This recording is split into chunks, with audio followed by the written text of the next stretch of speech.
Previously on the Dream World.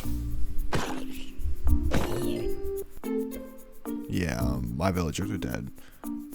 So it's time to get new ones. I scurried off to the village and acquired a new villager. Threw him in his little pod to make the iron farm, and then began building the rest of it so I could hold more of them. Repeating the same process, I then grabbed a nitwit villager.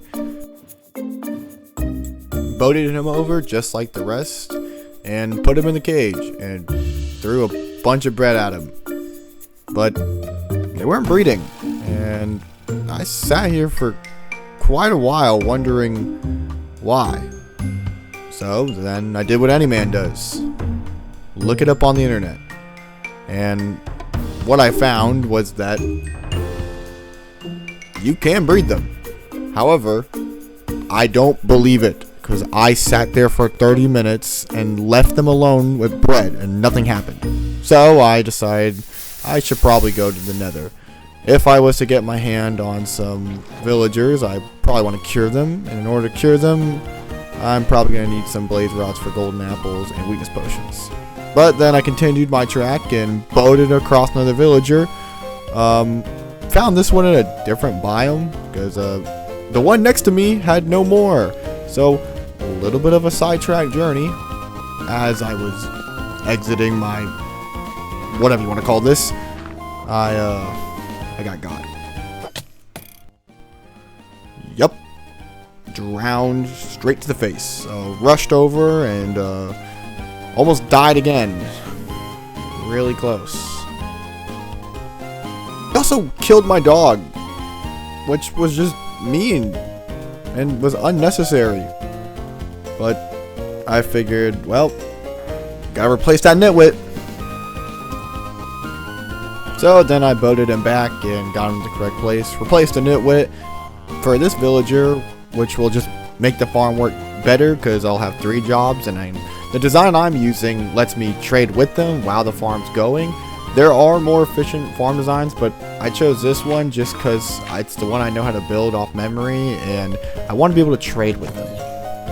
If you don't know, most farms require a zombie, and that's what I got.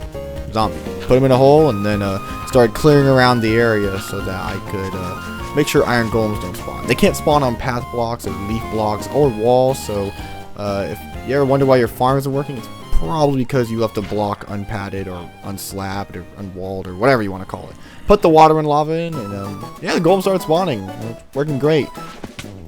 Until,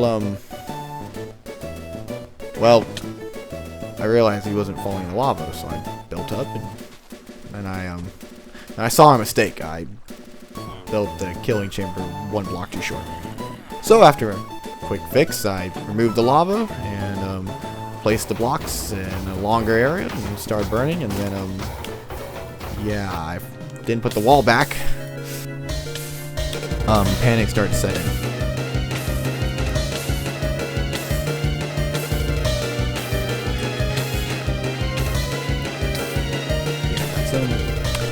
Fortunate, but thankfully nothing fell in the lava. I couldn't tell you how. I really couldn't, and honestly I was just surprised because I had my diamond pickaxe and axe on me and all my tools, so that would have sucked. But put back the lava and the wall this time, and yeah, it worked. And then I AFK'd and decided to go to the Nether, and you will not believe my luck. Oh yes, your eyes do not deceive you. A Nether portal off spawn in day 14. Realistically, it could have been any day if I just put the Nether portal here. But I instantly went back home because iron armor in the Nether, and I am not that good of a Java player when it comes to PvP. So made some diamond armor. Figured just everything but the boots because I had gold boots on, and just went back in the Nether, and my whole goal was just get blaze rods for potions and some Nether wart. And that's exactly what I did. So boop, and now he's dead. Not gonna lie, I had a little bit of a scare here. Remember, I'm the master. I keep my heart's low and not dying. Simply better. Until I got burned again, and Also almost died, and I booked it. I grabbed the nether wart, and I got straight out because did not want to deal. But I need that soul sand because make your iron farm a little better. It's useful. Also, almost died here again. Better player. I arrived back home and decided to spruce up my nether portal. Just give it a little design. I don't intend to build too much in this world until a little later, but I figure I just make the nether portal look a little bit nice.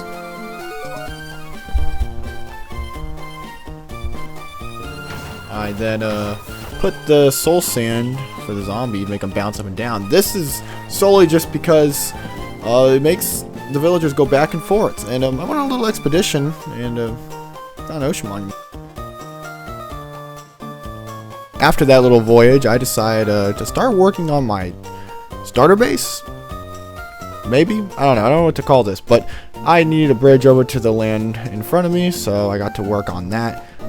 I mined a little bit and got the materials. I'm using cobble, deep slate, spruce, and wood. I think it works pretty decently.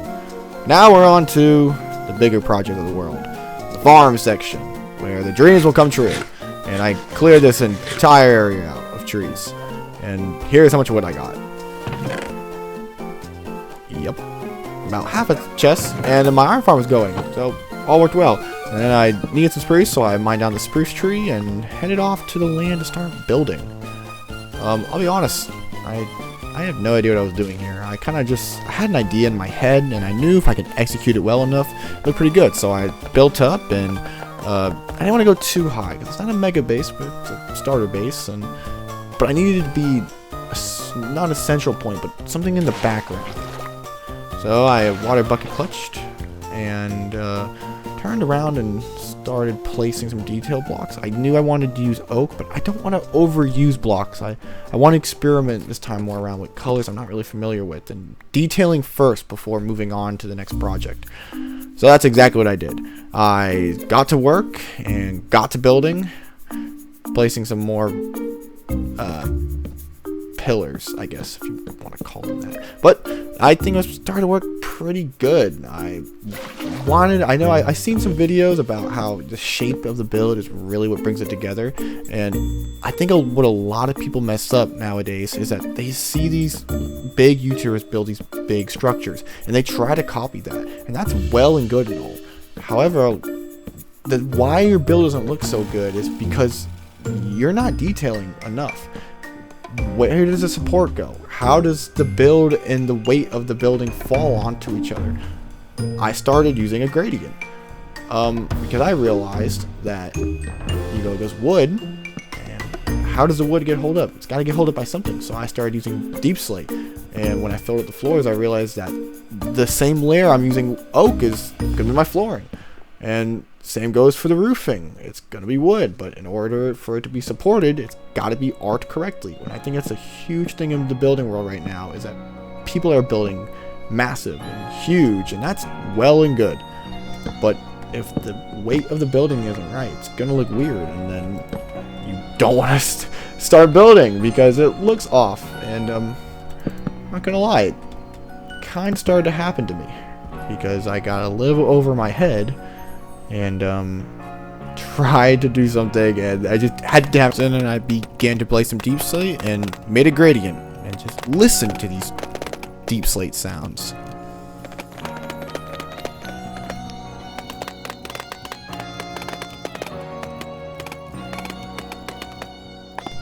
I started to decorate I wouldn't call it the roof, but the walls leading up to the roof. I think how to make a build feel connected is to make sure that the pallets line up. If you have a line going one way, it's got to go either all the way across or be so drastic that oh my god, I didn't even realize that looks horrible. And I realized that right as soon as I saw it. So I realized the weight of the building is off. What should I do about this? But hold on, let me redeem myself. I know that roof looks terrible. So I added some more weight and added this new portion. By adding these fences that look like it holds down the structure and getting new pallet in, still wood, dark oak this time, darker variant to make you look at parts of the building I want you to look at, the key focus started to come in, and detailing your flat walls is super important. And now we're starting to get somewhere. I like the shape, I like the color, and now I just gotta do the other side. So I began filling it in. But before I do that, I figured there's too much wood going on. This whole thing was supposed to be placed on a rock, and as I remembered that, I removed part of the grass mountain and started placing supports, and then another idea kicked in. It's important to add color to your build also. So I added a sweet little waterfall just to sit right there, right on the right side. It's not drawing away from the build, it's simply adding. I think that's something a lot of people misunderstand.